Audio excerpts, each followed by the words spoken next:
Aniket, we really want to know कि आपको इसका इंस्पिरेशन कहाँ से आया था कि आपको सिविल सर्विसेज में जाना है? ये आपके लिए कहाँ से इंस्पायरिंग था? सो मेरा इंस्पिरेशन, तो मैं एक्चुअली एक वर्किंग प्रोफेशनल और मैंने काम करते ही यूपीएससी की भी तैयारी करी। तो 2018 में मैं एक ऑर्गेनाइजेशन के साथ जुड़ा हुआ था, क्लिंटन फाउंडेशन करके, जो एक इंटरनेशनल एनजीओ है। एंड जब मैं क्लिंटन फाउंडेशन में काम कर रहा था तो उस टाइम मुझे स्पेशली 2 स्टेट्स बिहार और मध्य प्रदेश में फील्ड लेवल पे काम करने का काफ़ी अनुभव मिला। एंड उस अनुभव में मैंने फील्ड पे भी काम किया, जो स्टेट्स की ब्यूरोक्रेसी है उसके साथ भी काम किया। एंड उस टाइम 2 एनजीओ में भी हम लोग काफ़ी अच्छा काम कर रहे थे, बट मुझे उस टाइम रियलाइज़ हुआ कि इफ़ हमें स्केल्ड स्केल्ड लेवल पे इम्पैक्ट क्रिएट करना है तो working directly with the government, proactively with the government is the right option. And वहाँ से सिविल सर्विसेज़ के प्रति इच्छा ज़ाहिर हुई और उसके बाद से मैंने प्रिपरेशन स्टार्ट करी। ओके, आपका स्कूल में क्या बैकग्राउंड था? एजुकेशन बैकग्राउंड आपका क्या रहा है? तो मैंने 12वीं तक की अपनी पढ़ाई बिहार के सासाराम नाम के एक शहर से की है। एंड उसके बाद मैं आईआईटी कानपुर चला गया और मैंने वहाँ से अपनी बीटेक करी है मटेरियल साइंस एंड इंजीनियरिंग में। तो बेसिक मेरा बैकग्राउंड ये है, एजुकेशनल बैकग्राउंड।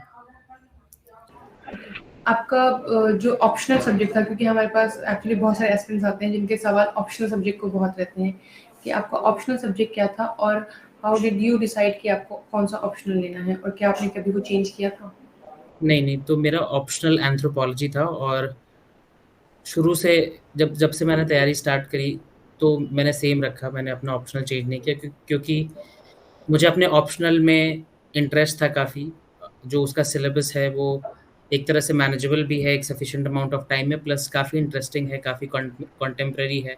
एंड इवन जब मैं काम कर रहा था, जैसा जैसा कि मैंने अपने पिछले आंसर्स में बताया, जब मैं एनजीओ में काम कर रहा था क्लिंटन फाउंडेशन में, तो वहाँ पे भी मुझे बिहार और मध्य प्रदेश के कुछ-कुछ सुदूर इलाकों में जाने का मौका मिला, वहाँ के लोगों से मिलने का मौका मिला, ट्राइबल लोगों से मिलने का मौका मिला। और एंथ्रोपोलॉजी एज़ अ सब्जेक्ट इस चीज़ पे काफ़ी फ़ोकस करता है, तो आउट ऑफ शेयर इंटरेस्ट मैंने एंथ्रोपोलॉजी लिया।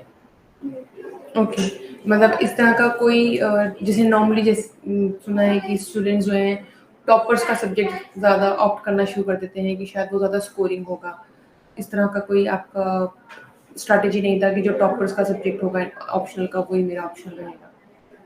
वैसा वैसा मैंने वो सोच के तो नहीं लिया था, बट इंसिडेंटली टॉपर्स आजकल लेने लगे हैं एंथ्रोपोलॉजी और काफ़ी लोग लेने लगे हैं। तो बट वो डिसीज़न लेने में उसकी बहुत ज़्यादा भूमिका नहीं थी। आपके रूटीन क्या था? आप कितने आवर्स पढ़ाई करते थे? क्योंकि आप कह रहे हैं आप जॉब के साथ आपने तैयारी की है, तो किस तरह से मैनेज किया आपने सब कुछ?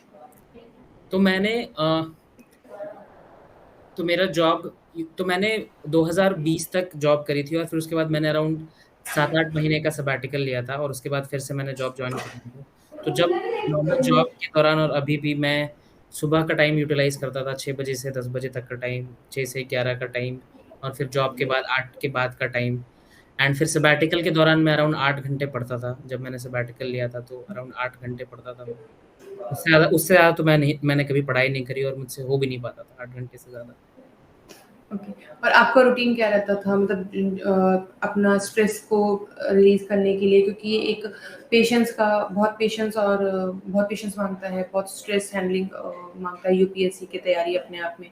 तो इसमें आपका रूटीन, अपने आप को हेल्दी रखना, अपनी मेंटल हेल्थ का ध्यान रखना, अपने इमोशनल हेल्थ का ध्यान रखना, उस सबको आपने कैसे टैकल किया?